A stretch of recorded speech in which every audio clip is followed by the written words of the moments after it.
안녕하세요. 들으면 들을수록 행복한 부자가 되는 채널 책 속을 릅니다. 오늘 흐름 출판에서 나온 당신은 이미 읽혔다 함께 나눠보고자 합니다. 저자인 앨런 그리고 바바라 피즈 부부는요, 인간의 행동을 관찰하고 또 분석해서 그것이 우리의 커뮤니케이션을 어떻게 이루는지를 오랫동안 연구한 부부이고요. 바디랭귀지라는 연구 자체가 전무했던 1970년대 이후로 지속적으로 이 분야를 연구하신 권위자이시면서 이 책은 그분들의 그 30년 이상 된 연구가 집대성된 책이라고 보시면 됩니다. 저자가 쓴 서문에 이렇게 나와 있네요. 소통은 말이 전부가 아니다. 나는 상대의 속마음을 읽을 수 있다면 상황에 적절히 대처하고 원하는 것을 얻을 수 있다는 사실을 이른 나이에 깨달았다. 11살 때 아르바이트로 집집마다 고무 스펀지를 팔러 다녔는데 물건을 살 사람과 사지 않을 사람을 한눈에 알아볼 수 있었다. 현관을 두드렸을 때 주인이 당장 꺼지라고 소리를 쳐도 그가 손바닥을 펼쳐 내보인다면 해코지를 할 사람이 아니었다. 그러나 목소리는 차분해도 내게 손가락질을 하거나 주먹을 꽉 쥐고 있다면 당장 꽁무니를 빼야 했다. 나는 물건 파는 일을 좋아하고 실적도 꽤 좋았다. 10대에는 방과 후에 주방용품을 팔았다. 이때 역시 타인의 속마음을 읽어내는 능력 덕분에 제법 큰 돈을 손에 쥐기도 했다. 일을 하면서 여러 사람을 대면하다 보니 그들의 바디랭귀지만 보고도 물건을 살지 안 살지 판단할 수 있게 되었다. 이런 기술은 댄스클럽에서 여자아이들을 만날 때도 도움이 되었다. 춤 신청을 받아줄 여자와 거절할 여자를 정확하게 가려낼 수 있었기 때문이다. 나는 20살 때 보험회사에 들어가서 회사의 판매 기록을 여러 차례 갈아치우는 괴물 신입사원으로 유명했다. 입사 첫 해에 최연소 100만 달러 판매왕이 되었으며 100만 달러 원탁회의 회원이 되었다. 어린 시절부터 익혀온 사람의 마음을 읽어내는 기술이 모든 일에서 성공을 거둘 수 있게 도와주는 원천이자 경쟁력이었다. 물론 보디랭귀지 연구가 과학적 지식을 동원해 타인의 속마음이나 비밀을 읽어내는데 악용하는 짓에 불과하다고 분개하는 사람도 있을 것이다. 하지만 나는 이 책을 통해 보다 깊은 관계를 맺고 예리한 통찰력을 발휘하여 타인은 물론이고 더 나아가 자기 스스로 더 깊이 이해할 수 있기를 바란다.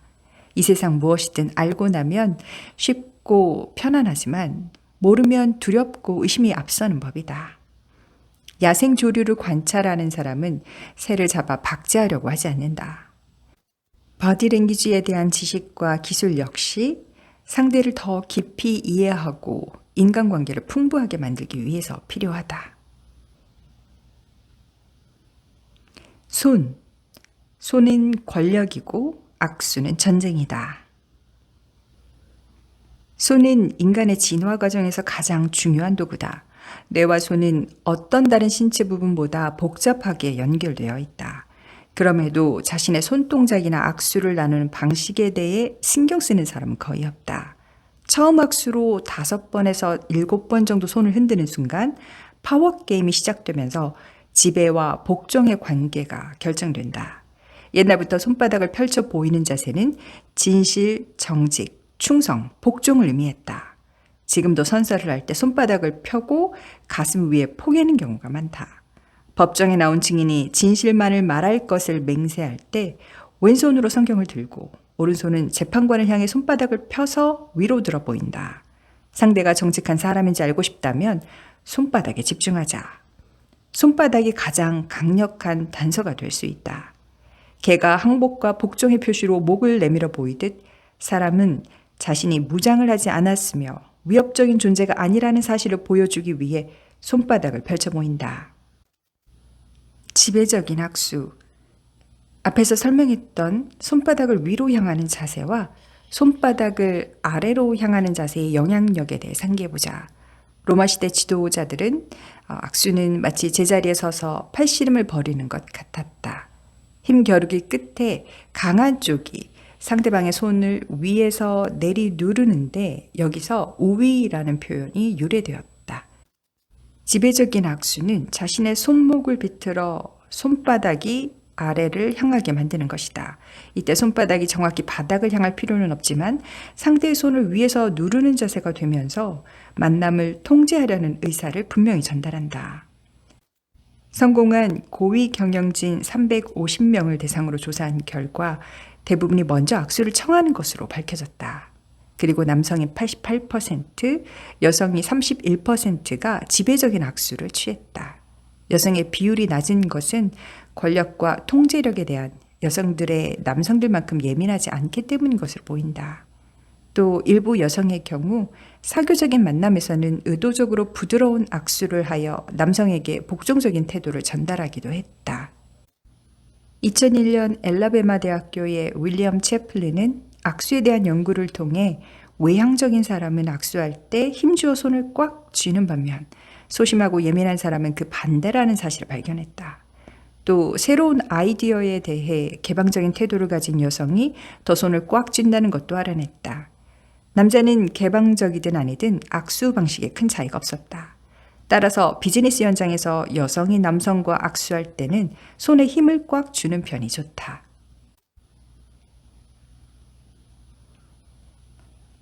악수 하나로 신뢰를 형성할 수 있다.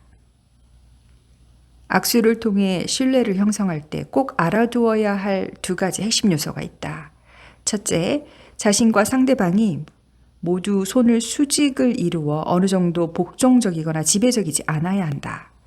둘째, 자신이 받는 만큼의 악력을 상대에게 가해야 한다. 악력의 단계를 1에서 10까지로 구분했을 때 자신이 7만큼 손에 힘을 주고 있는데 상대방이 5만큼 힘을 준다면 악력을 줄여야 한다. 만약에 한꺼번에 10명의 사람을 만난다면 악수를 할 때마다 손의 각도와 잡는 힘을 매번 조정해야 한다. 사진의 왼쪽에 서라. 국가 원수들이나 단체의 리더들이 나란히 서서 사진을 찍을 때 키나 풍채, 복장이 비슷해도 왼쪽에 있는 사람이 옆에 있는 사람보다 더 강력한 주도권을 쥐고 있는 것처럼 보인다. 왼쪽에 위치한 사람이 악수를 할 때 위에서 누르는 자세를 취하기가 쉽기 때문이다. 1960년 존 F 케네디와 리처드 닉슨이 텔레비전에 앞서 찍은 사진을 보면 확실히 드러난다. 당시는 버디랭귀지에 대한 인식이 거의 없던 시절이었지만 케네디는 직관적으로 보디랭귀지를 이용하는 법을 알고 있었던 듯하다. 케네디는 사진의 왼쪽에 서서 손바닥을 아래로 향하는 악수를 좋아했다. 두 후보가 벌인 유명한 대선 토론은 버디랭귀지의 위력을 유감없이 보여주었다. 여론조사 결과 라디오로 토론을 청취한 사람들은 대부분 닉슨이 더 잘했다고 확신한 반면 텔레비전으로 토론을 시청한 사람들은 케네디가 승자라고 생각했다. 케네디는 설득력 있는 보디랭귀지를 효과적으로 사용하여 대선을 승리로 이끌었다. 제4장 8. 관계와 감정을 차단한 방어막. 어린아이는 위협적인 상황에 처하면 탁자나 의자, 가구, 엄마의 치마폭 같은 은신처에 숨는다.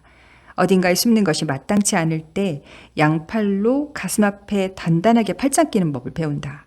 더 자라서 10대가 되면 양팔을 살짝 풀고 대신 다리를 꼬는 등 그 방식이 교묘하게 발전한다. 우리가 위협적이거나 혹은 바람직하지 않은 상황에서 한 팔, 혹은 양팔로 가슴을 가로막아 장벽을 만드는 것은 자신을 방어하려는 무의식적인 동작이다. 가슴 앞으로 팔짱을 끼는 것은 심장과 폐를 보호하기 위한 선천적인 행동일 확률이 높다. 원숭이와 침팬지 같은 다른 영장류 동물들도 공격을 당할 때 자신을 보호하기 위해 비슷한 동작을 취한다. 분명한 것은 사람은 불안하거나 방어적인 태도를 취할 때 가슴 앞으로 팔짱을 껴서 자신을 위협으로부터 보호한다는 사실이다. 팔짱을 끼지 마라. 미국에서 팔짱에 관한 연구를 진행했다. 첫 번째 피실험자 집단에게 다리를 꼬거나 팔짱을 끼지 않은 자연스럽고 편안한 자세로 강연을 듣게 했다. 강연이 끝난 뒤 피실험자들이 강연 내용을 얼마나 이해했고 기억하는지 시험해보고 연사에 대한 의견을 묻고 기록했다. 두 번째 피실험자 집단에서는 강연 내내 팔짱 끼고 참가하라는 지시를 내렸다. 실험 결과 두 번째 집단이 첫 번째 집단보다 강연 내용에 대한 기억도가 38% 떨어지는 것으로 밝혀졌다. 또 강연 내용이나 연사에 대해서 더 비판적인 태도를 보였다. 따라서 각종 훈련센터나 교육기관에서는 참석자들이 팔짱을 끼지 못하도록 팔걸이 의자를 마련하면 참여율 향상에 도움이 된다. 그저 편안하기 때문에 습관적으로 팔짱을 낀다는 사람도 있을 것이다. 하지만 어떤 자세나 행동이 편하다는 것은 그에 상응하는 태도를 갖고 있다는 의미이다. 즉, 부정적이거나 불안한 태도를 갖고 있는 사람은 팔짱 낀 자세가 편할 것이다. 반면 친구들과 즐거운 시간을 보낼 때는 팔짱 낀 자세가 편할 리 없다. 모든 버디랭귀지는 행하는 사람뿐만 아니라 그 버디랭귀지를 보는 사람과도 관련이 있다. 당신은 등과 목을 뻣뻣이 세운 채 팔짱을 끼고도 편안할 수 있겠지만 그 모습을 보는 다른 사람들은 부정적인 느낌을 가질 수 있다. 따라서 상대의 의견에 동의하지 않거나 참여하고 싶지 않다는 의사를 표현하려는 목적이 아니라면 어떤 상황에서도 팔짱을 끼는 것은 피해야 한다. 여왕은 핸드백으로 불안을 감춘다. 왕족이나 정치가, 방송인, 영화배우처럼 대중에게 빈번히 노출되는 사람들은 불안하고 자신감 없는 모습을 보이고 싶어 하지 않는다. 이들은 항상 냉정하고 차분하고 절제된 모습으로 대중 앞에 나타나지만 몸짓을 통해 초조함과 불안함을 들킨다. 양팔로 팔짱을 끼는 대신 한쪽 손으로 가방이나 팔찌, 시계, 반지, 셔츠, 소매 등을 잡거나 만지는 몸짓을 하는 경우가 있다. 그러면 몸통 앞에 팔로 방어막을 만들면서 안전하다는 느낌을 받을 수 있기 때문이다. 남자의 경우 많은 사람들의 시선이 집중되는 공간이나 무도회장 등을 지나갈 때 안정감을 얻기 위해 커플링크스를 매만지기도 한다. 초조하거나 남의 시선을 의식하는 사람은 시계줄을 매만지기도 하고 지갑 속을 확인하거나 양손을 맞잡고 비비는 등 어떤 식으로든 팔로 몸통을 가로막는 몸짓을 사용한다. 잔뜩 긴장한 채 회의장에 들어서는 사업가는 서류 가방이나 서류 철로 몸 앞을 가리려고 한다. 보디랭귀지 전문가들은 이것이 불안을 감추고자 하는 몸짓이라는 사실을 금방 알아차린다. 사람들의 눈이 많은 곳이라면 어디서나 이런 몸짓들을 관찰할 수 있다. 여자들은 핸드백이나 지갑처럼 손에 들고 다니는 소지품이 많기 때문에 남자보다 자연스럽게 한 팔로 방어막을 만들 수 있다. 영국의 엘리자베스 여왕은 꽃다발과 핸드백을 함께 드는 방법을 선호한다. 여왕이 화장품이나 신용카드 등을 보관하려고 핸드백을 들고 다닐 일은 없다. 여왕에게 핸드백은 일종의 안전장치이자 메시지를 보내는 수단일 것이다. 왕족을 연구하는 사람들은 여왕이 어디론가 가고 싶을 때, 멈추고 싶을 때, 자리를 떠나고 싶을 때, 지루한 사람으로부터 벗어나고 싶을 때 등 핸드백을 이용해 수행원에게 보내는 12가지 신호를 구분하기도 했다. 스킨십의 힘. 미네소타 대학교 연구팀은 전화부스 실험을 실시했다. 연구팀은 공중전화 박스 선반에 동전을 하나 올려놓고 나무 뒤에 숨었다. 그리고 아무것도 모르는 피실험자가 동전을 발견하길 기다렸다. 피실험자가 동전을 발견하면 연구자가 다가가 혹시 이곳에서 제 동전 못 보셨습니까? 전화를 한 통 더 걸려면 꼭 필요해서 말이에요. 라고 물었다. 이 실험에서 동전을 봤다고 고백하고 돌려준 사람은 피실험자의 23%에 불과했다. 두 번째 실험에서도 똑같이 동전을 공중전화박스 선반에 올려놓았고 피실험자가 동전을 발견했을 때 연구자가 다가갔다. 다른 점이 있다면 이번에는 질문을 하기 전에 대략 3초 정도 피실험자의 팔꿈치를 가볍게 만졌다.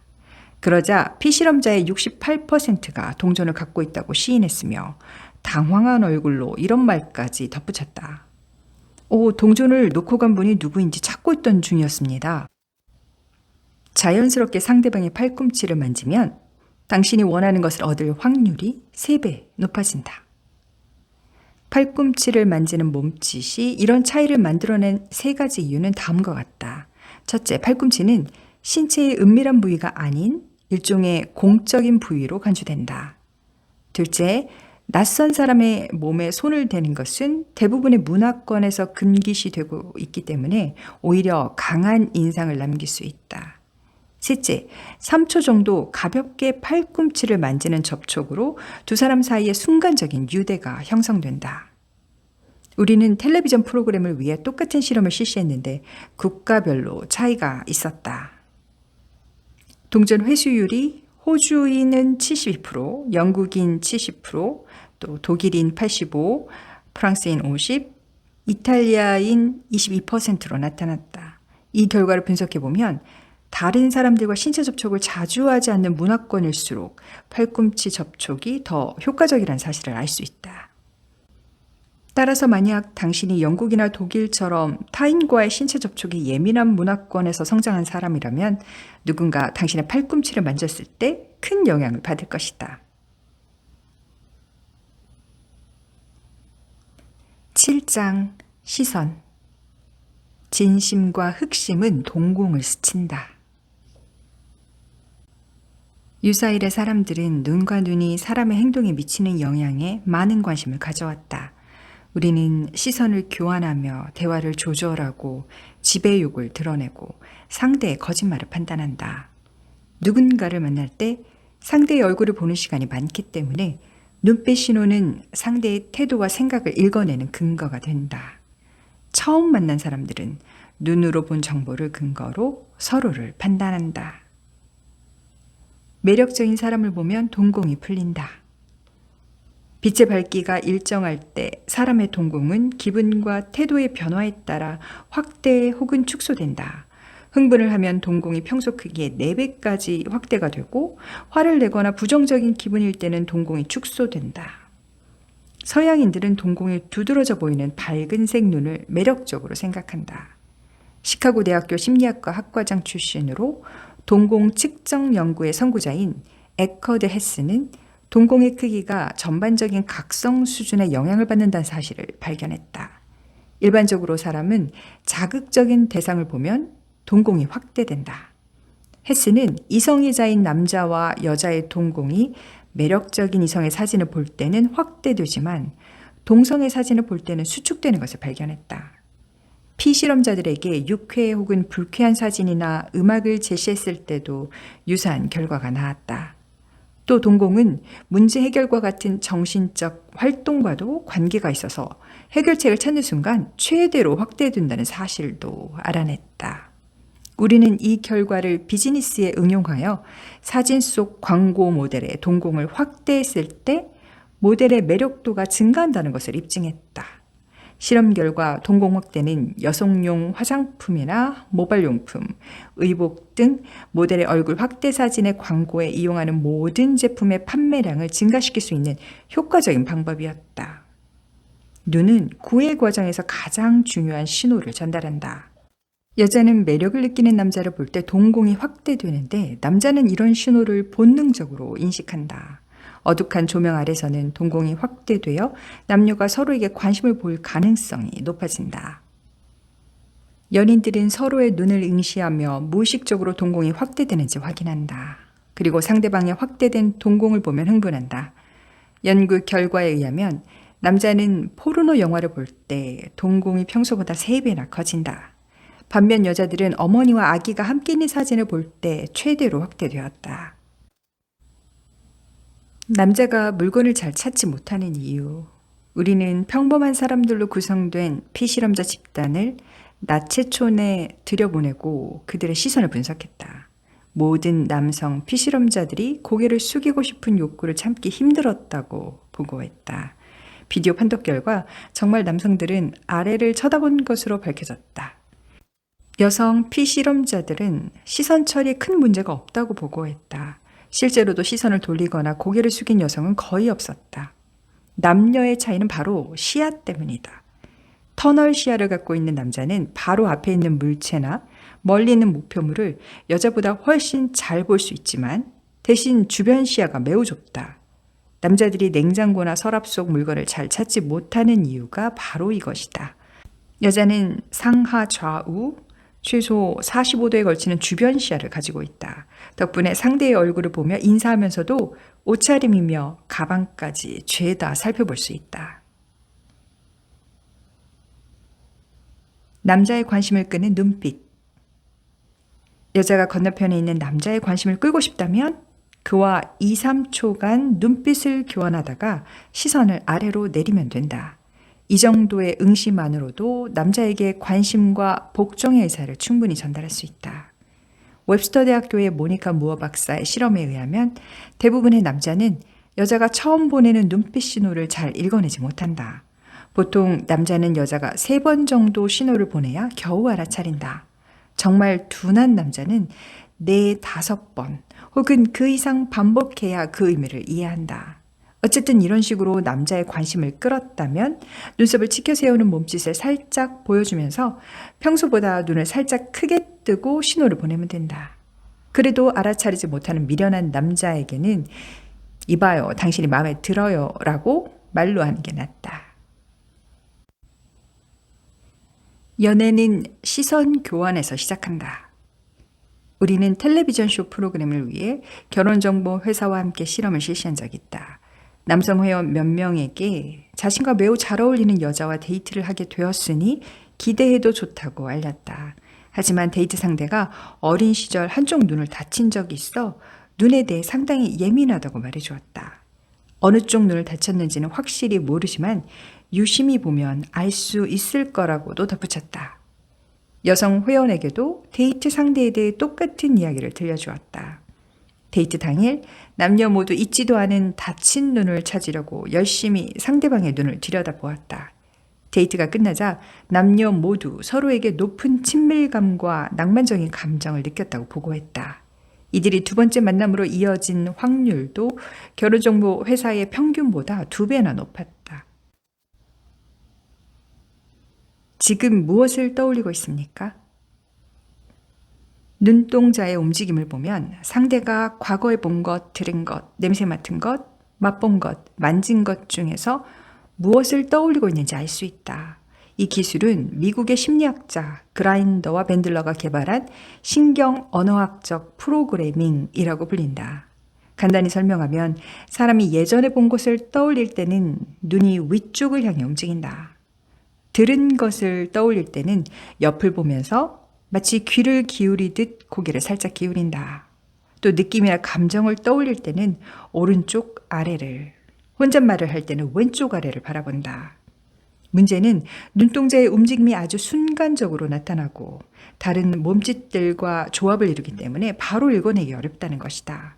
하지만 비디오로 촬영해보면 속마음과 모순되는 말을 하는 순간을 금방 찾아낼 수 있다. 일반적으로 사람들 중 35%는 시각적 정보 채널을 선호하여 무슨 생각인지 그림이 그려집니다. 그걸 알아볼 수 있어? 같은 시각적 정보와 관련된 표현을 사용한다.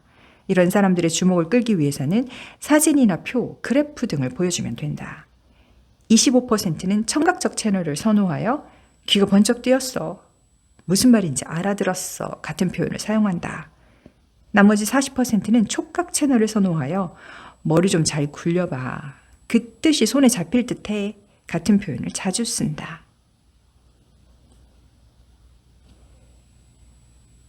구장 다리, 가장 강력한 거짓말 탐지기. 우리는 뇌와 멀리 떨어져 있는 신체 부위일수록 무슨 행동을 하는지 잘 인식하지 못한다. 예를 들어 사람들은 대부분 자기가 지금 어떤 표정을 짓고 있는지 알고 있다. 기쁜 표정으로, 실망한 표정으로 모든 표정을 지을 수도 있고 기분이 나쁘면서도 억지로 미소를 보일 수도 있다. 그러나 얼굴에 비해 팔이나 손, 가슴과 배의 움직임에 대해서는 민감하게 인식하지 못한다. 특히 발의 움직임에 대해서는 무감각할 때도 많다. 따라서 다리와 발은 상대의 태도를 파악하는 데 중요한 정보의 원천이 된다. 대부분 현재 자신의 다리와 발이 어떻게 움직이고 있는지 좀처럼 모르고 있으며 다리와 발의 움직임을 꾸며낼 생각조차 하지 않기 때문이다. 침착하고 차분해 보이도록 제어해도 반복적으로 발을 구르거나 다리를 떨고 있다면 얼른 도망치고 싶다라는 불안한 속마음을 느낄 수밖에 없다. 얼굴이 아니라 다리를 보라. 우리는 기업 관리자들에게 면접장에서 확신에 찬 태도로 거짓말을 하도록 지시한 후 관찰하는 실험을 했다. 거짓말을 할 때마다 성별에 관계없이 피실험자인 관리자들은 무의식적으로 발을 움직이는 횟수가 급증했다. 거짓말을 하는 동안 상대를 속일 수 있기 위해 표정을 꾸미고 손의 움직임도 통제했지만 발과 다리의 움직임은 신경 쓰지 못했다. 심리학자 폴 에크만은 사람들이 거짓말을 할 때 하체의 움직임이 증가하며 전신이 노출된 상황에서는 거짓말을 들킬 확률이 높아진다는 결론을 내렸다. 이제 사업가들이 하체를 감출 수 있는 책상에 앉는 것을 편안해하는 이유가 짐작할 것이다. 상대방의 거짓말을 간파하고 싶다면 책상 아래를 살펴라. 유리로 만든 탁자는 하체의 움직임을 숨길 수가 없어 스트레스를 유발한다.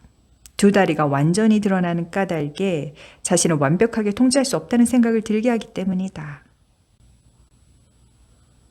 다리의 존재 이유. 사람의 다리는 음식을 구하러 돌아다니기 위해 그리고 위험으로부터 도망치기 위해 진화했다. 이처럼 원하는 것을 향해 나아가는 것과 원하지 않는 것으로부터 물러나는 것은 인간의 본능이다. 그래서 다리와 발의 움직임을 보면 그 사람이 어디로 가고 싶어 하는지 알 수 있다.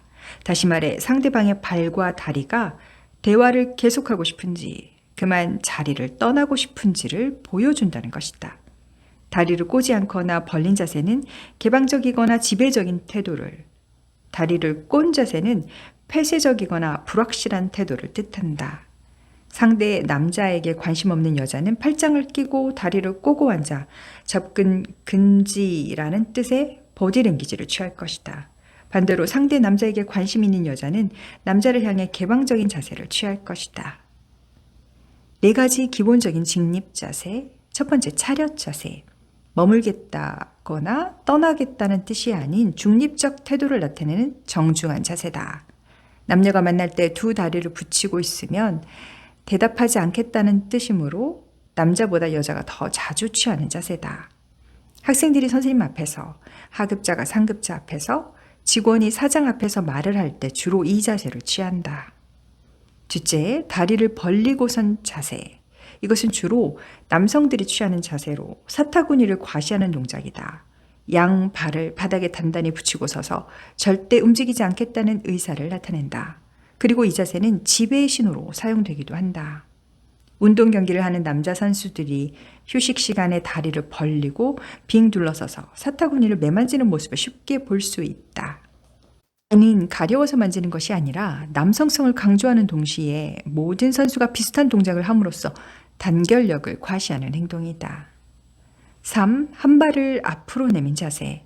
이 자세는 한쪽 다리에 몸무게를 실으면서 다른 쪽 발을 앞으로 내민 것이다. 중세시대 작품 중 상류층 남자들이 이런 자세로 서 있는 모습을 자주 볼 수 있는데 멋진 반바지와 고급 양말, 화려한 신발 등을 과시하기 위해서다. 사람들은 무의식적으로 마음이 가는 방향으로 발을 내밀기 때문에 어딘가를 향해 막 발걸음을 때려는 듯 보이는 이 자세는 상대의 행동을 짐작하는 데 중요한 단서가 된다. 사람들이 많이 모인 장소에서 발끝은 가장 흥미롭고 매력적인 사람 쪽으로 향하고 자리를 떠나고 싶을 때는 가장 출구 쪽 가까운 쪽으로 향한다. 4. 다리를 교차한 자세.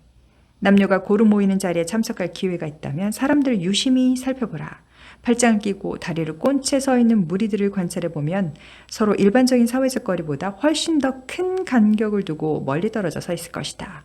그들이 외투나 상의를 입고 있다면 단추를 모두 채우고 있을 가능성이 높다. 이 자세는 전혀 모르는 사람들과 함께 서 있을 때 주로 취한다. 다리를 벌린 자세가 개방적이고 지배적인 태도를 나타낸다면 다리를 교차한 자세는 폐쇄적, 복종적 혹은 방어적인 태도를 보낸다. 생식기에 대한 어떤 접근도 허용하지 않겠다는 상징적 의미를 담고 있기 때문이다. 여성이 다리를 교차한 자세를 취하고 있다면 자리를 떠나지 않고 머물러 있겠다, 혹은 접근을 허용하지 않겠다라는 두 가지 속마음을 담고 있는 것이다. 남성이 이 자세를 취한다면 역시 자리를 떠날 생각이 없으며 소중한 곳을 공격하지 말아달라는 의사를 나타낸다. 다리를 벌리는 자세는 남성성을 과시하는 것, 다리를 교차하는 자세는 남성성을 보호하는 것이다. 남자는 자신보다 열등해 보이는 남자들 앞에서 사타구니를 과시하는 자세를 취한다. 하지만 자신보다 우월해 보이는 남자 앞에서는 상대에게 공격당할지 모른다는 불안감을 느낀다. 연구에 의하면 자신감이 부족한 사람들이 주로 다리를 교차하는 자세를 취한다고 한다. 루비다 여러분, 그 사람들이 많은 곳 있죠? 그런 곳에서 한번 유심히 사람들의 행동을 관찰해 보세요. 이 책을 통해서 여러분들의 그 인간에 대한 보편적인 행동의 이해를 넘어서서 보다 깊이 사람을 이해할 수 있게 되고, 또 그런 예리한 통찰력을 발휘해서 타인뿐만 아니라 더 나아가서 자기 스스로를 이해하는 데도 도움이 되실 겁니다. 오늘도 이한권의 멋진 책으로 여러분의 삶을 이루고 누비고 즐기세요.